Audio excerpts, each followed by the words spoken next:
sa gobyerno ni Pangulong Bongbong Marcos, lagi po kayong aalalayan at lagi po kayong susuportahan at hindi po kayo tatalikdan o tatalikuran ng gobyerno ni Pangulong Bongbong Marcos.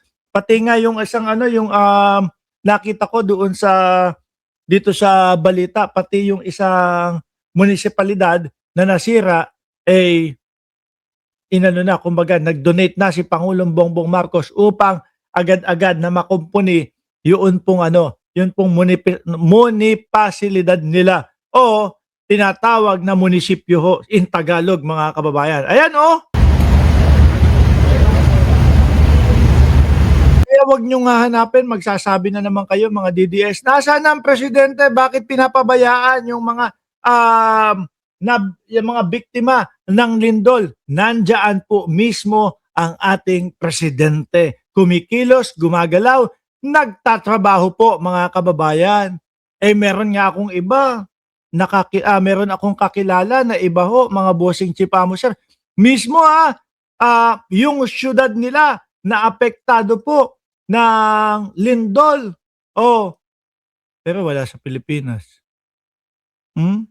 Yung mga kampo ho, yung mga kampon po ng mga DDS, mga kababayan, di ba ang tumatayo na mayor dyan sa Davao ay si Baste Duterte, dahil nga po yung tunay na mayor, mga kababayan, ay naging karton at yun nandoon sa loob ng dahig. Di ba si Mayor Baste ang mayor dyan sa Davao, mga bossing? Di ba? Ngayon, pwede ba kaming magtanong, nasaan ang mayor ninyo?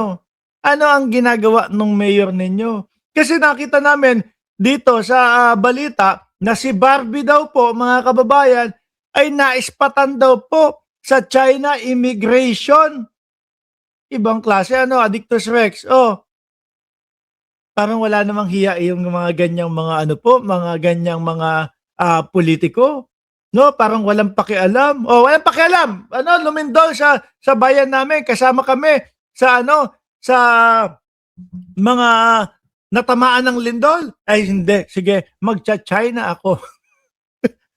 Tsaka ano kaya ang ginagawa ni Baste Duterte sa China, mga bossing? Ano po?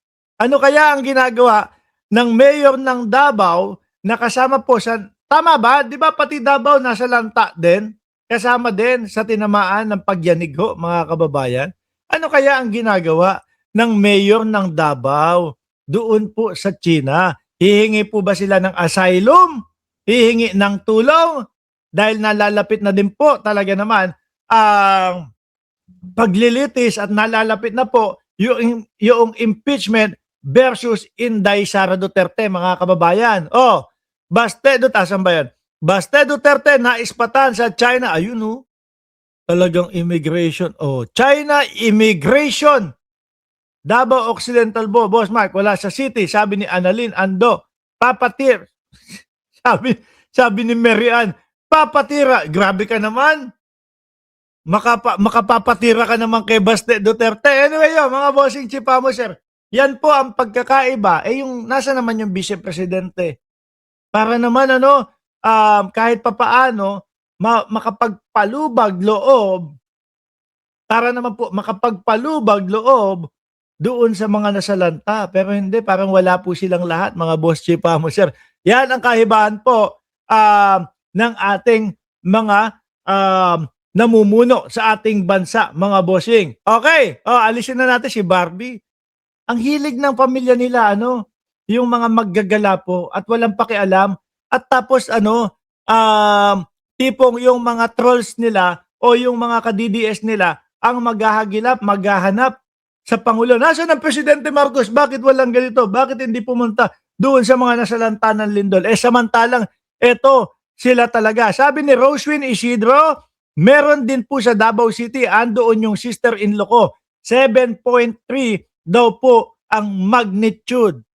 7.3 magnitude doon sa Davao, Tapos etong mayor nila, liwaliw lang. Etong mayor nila, puro gala lang. Di ba, Ma'am Elena Garcia? Iwanan na natin si Barbie. Hayaan nating makapag-enjoy po, mga kababayan. Si Barbie ng Davao. Wala tayong magagawa.